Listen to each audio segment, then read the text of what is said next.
जय महाराष्ट्र मित्रांनो, स्वागत आहे तुमचं आजच्या नव्या व्हिडिओमध्ये। संजय गांधी निराधार योजना व सावंतबाळ निवृत्तीवेतन योजना मधील पात्र लाभार्थ्यांसाठी मोठी खुशखबर आहे।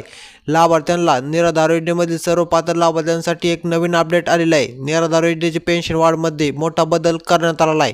काय बदल झालेला आहे, त्यामध्ये काय अपडेट करण्यात आलेले आहे, संपूर्ण टू झेड प्रोसेस आजच्या व्हिडिओच्या माध्यमातून आपण पाहणारच आहोत। त्यामुळे तुम्हाला हा व्हिडिओ शेवटपर्यंत पाहायचा आहे। त्याआधी जे पण निराधार योजनेचे लाभार्थी आपल्या चॅनलमध्ये नवीन आला असेल त्यांनी आपल्या चॅनलला आता सबस्क्राईब करून आणि व्हिडिओला जास्तीत जास्त शेअर करा, जेणेकरून सर्व लाभार्थ्यांपर्यंत हा व्हिडिओची नवीन अपडेट पोहोचली पाहिजे। त्यांना पण नवीन अपडेट काय आहे त्यांच्यामध्ये सर्वांना नवीन अपडेटची माहिती पोहोच झाली पाहिजे। त्यामुळे तुम्ही फक्त हा व्हिडिओ सर्वांना शेअर करा। आता चला तर मग जरा न घालता व्हिडिओला सुरुवात करूया।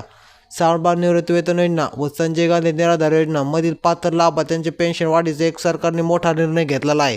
यामध्ये जे लाभार्थी अपंग आहे म्हणजे दिव्यांग लाभार्थी आहेत त्यांना पहिले कसे 1,500 रुपये पेन्शन चालू होती, परंतु त्यांना आता 2,500 पेन्शन करण्यात आलेले आहे। जे लाभार्थी रेग्युलर आहेत, समजा विधवा महिला असतील अशा लाभार्थी रेग्युलर आहेत, ज्या लाभार्थ्यांना फक्त 1,500 रुपये चालू आहे त्यांना 1,500 रुपये चालू राहणार आहे। त्यांची पेन्शन वाढ अजून झाली नाही, त्यांची पेन्शन वाढीची चर्चा चालू आहे। ती चर्चा जर त्यांचं पेन्शन वाढीचा निर्णय घेतला तर सर्वप्रथम तुम्हाला आपल्या चॅनलवरती पाहण्यास मिळेल। त्याचा JR आल्याबद्दल तुम्हाला चॅनलवरती मी दाखवेल। जर तुम्हाला याबद्दलची काही पण अजून शंका असेल तर आपल्या व्हिडिओच्या कमेंट बॉक्समध्ये नक्की कळवा। आता जे लाभार्थी निराधार योजनेमधील अपंग दिव्यांग लाभार्थी आहेत त्या लाभार्थ्यांना इथून पुढे म्हणजे ह्याच महिन्यापासून त्यांना 2,500 रुपयाचा हप्ता चालू होणार आहे आणि जे रेग्युलर आहेत त्यांना 1,500 हप्ता चालू राहणार आहे। निराधार योजनेचा या महिन्याचा हप्ता येत्या काही दिवसामध्ये 1-2 दिवसामध्ये सर्व लाभार्थ्यांना बँक खात्यामध्ये जमा होण्यास सुरुवात होईल।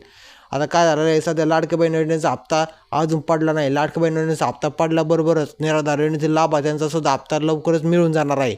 आता याबद्दल तुम्हाला जर काही बी शंका असेल तर तुम्ही आपल्या कमेंट बॉक्समध्ये नक्की कमेंट करून सांगा, या शंकेचं तुमचं निरीक्षण केलं जाईल। जर हा व्हिडिओ तुम्हाला जरा पण माहितीपूर्ण वाटला असेल तर व्हिडिओला आत्ताच एक लाईक करून व्हिडिओ जास्तीत जास्त शेअर करा। चालतं मग आपण भेटूया पुढच्या नव्या व्हिडिओमध्ये। धन्यवाद।